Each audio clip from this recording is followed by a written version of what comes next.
fight's not over. Stop the fight! People. Everybody, I come here for everybody. Kill everybody. I'm the champ. I'm the king. Kill everybody. Ah!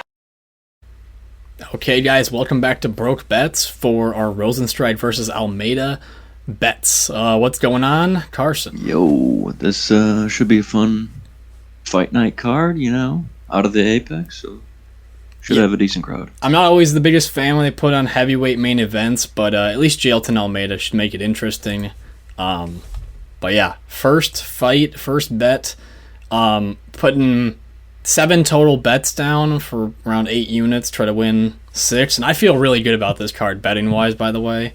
I think there's a lot of good options here. So, starting off, I'm taking Gabe Green. I think that just the pressure, and he's going to have a little bit better hands in this fight moving forward. And I think Gabe Green can keep this fight off the ground if Bryan Battle ever tries to use that. And I think he's just me moving forward. Didn't get the best line I ever saw for it. I bet him at minus 135. The line shifted to minus 115 for a short period, then came back.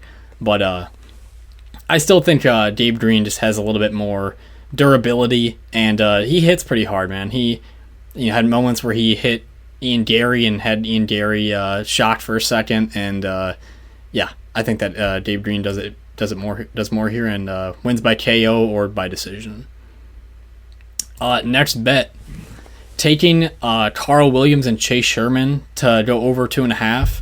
Now, instantly when this line was released on BetUS, I just instantly was like, how is this one plus 125? Because I believe Karl Williams by decision a couple of weeks ago was plus 140 or something like that. So you're talking about like a kind of a goofy line. So I put a unit on this really early. The line shifted to plus 110, and so not a ton of line movement, but totally still in my favor. And in the big cage, I could see them staring at each other for a little bit in that first round, and then Karl Williams trying to implement his wrestling for the rest of the fight. And he doesn't really have much ground and pound. He's holding people down for the most part, and I would assume this one goes the distance. What do you think? Yeah, I mean, Williams hasn't really shown that he has submission ability, and that would be Chase Sherman's weakness, so I think Williams will just be able to control Sherman, and Sherman's pretty durable as well. That's the other thing I was thinking about, was that I think Sherman could survive a lot of the ground and bound positions just because he's kind of something to... So I was going to say something to beat on, but that sounds a little bit gay. But anyway, Chase Sherman as well on the feet. He may get the better of Karl Williams. Or he probably would get the better of Karl Williams if they just stood on the feet the entire time. But I would assume they're going to be kind of both measuring each other up a little bit. So next bet, Carlos Olberg versus Ihor Pretoria. Under 1.5 rounds. And by the way, I think I beat a full unit or more of line movement this week. Carlos Ulberg, this again, BetUS, this line came out last week. Put a full unit on it. And I just think Ulberg is, he's just got more tools, obviously. This dude, people all judged him because of his Kennedy Nzechukwu getting knocked out by him, but he also just adrenaline dumped on him. From there, Ulberg just... And the loss doesn't even look that bad now, because Kennedy's kind of on a roll here. Yeah, he's like a top 15 guy, Kennedy. And Ulberg, I think that lead left hand is just money, and he's going to use movement so much better. Pretoria, I mean, Ulberg's just going to see everything coming, and he's just going to get out of the way of these punches, counter, and it's going to be pretty easy. I would assume it's going to happen in less than a round and a half.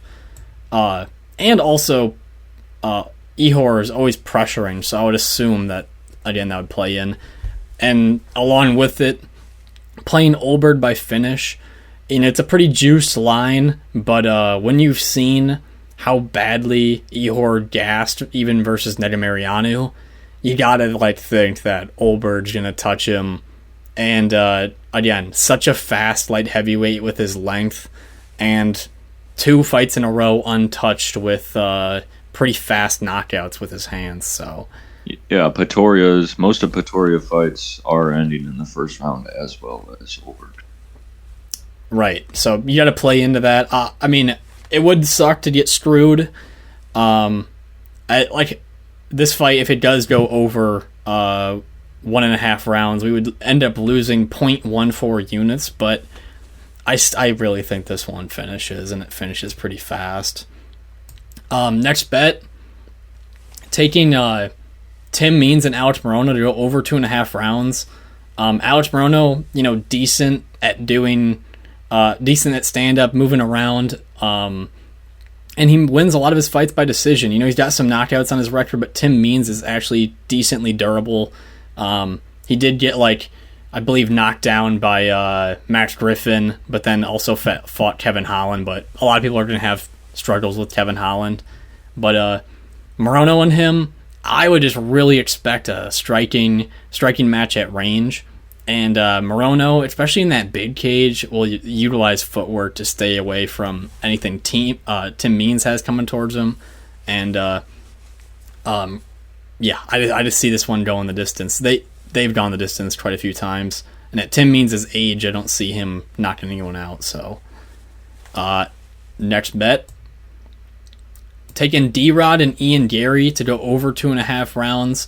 Ian Garry's just going to do exactly kind of how I just talked with Alex Morono. He's going to skate around the octagon and try not to get hit, but then point fight D-Rod. And D-Rod is kind of the determining factor on this one. It's like, at what pace will he fight? How much will he expose himself? And I just think that D-Rod will be trying to implementing those leg kicks. And, we just watched him fight the big man, Neil Magny, and then the Leech. And in the Leech fight, it was just literally hardly anything going on. And I got this one again at a great line, beating line movement on all of these. And I just think that the over 2.5 hits here. What do you think? Yeah, D-Rod's never been knocked out before, so like you said, I think Ian Garry will be doing his usual skate around the octagon and point fight. If you're on the Rodriguez side, I think you'd think he would have to win by KO if he does win.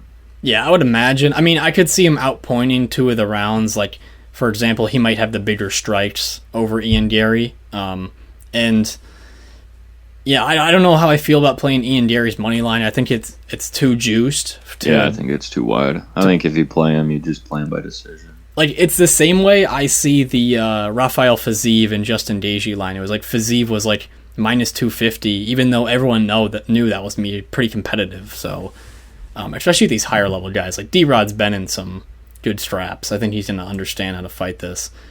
And then the final bet, Anthony Smith and Johnny Walker to go under 1.5 rounds.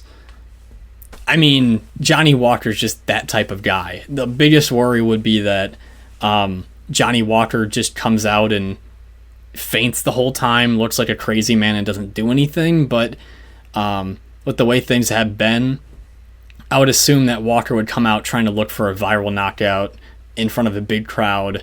And Anthony Smith, he'll probably just be waiting to time Johnny Walker and counter. I think that's what he's going to wait for. Just got to hope that there's not takedown, like someone attempting takedowns early in the first round, because that could stall things. But again, beat line movement. I really like these 7 bets, and I think that some of them play well into each other. Obviously, the Ulberg and Ihor unders and the finish. I feel like the 2 overs are pretty solid, and I'd say the most risky bet out of all of them on here would be Gabe Green and then Chase Sherman. But anything else you were looking at this card for betting? Ian Garry by decision maybe, but not really. Yeah, I feel like Jailton's line's a little juiced, because you just get in there with, we've seen Jairzinho it doesn't even look like his punches are that powerful, but he just touches people and they fall down, so a little bit nervous for that. If you were to play Almeida, you could probably just do KO or sub and get that line down a little bit. I think that would knock it down to like 360, minus 360. Right. Another one I was looking at was Tainara Lisboa by KO or sub, but the line just, I wanted to be like plus 400 or higher, and it's like plus 250. I'm not really willing to pull the trigger on something like that. I mean, Jessica Rose Clark's been finished multiple times before, and she's just going to be the better striker, Lisboa. Douglas Silva de Andrade, I wanted to kind of lean towards a money line, but I think the 7 bets I got are more solid than throwing him in there. And the under in that fight also, I think, is a pretty decent play, a sneaky play. So, yeah. Anything else you got? Nope. All right, guys. Good luck this weekend, and peace. Peace.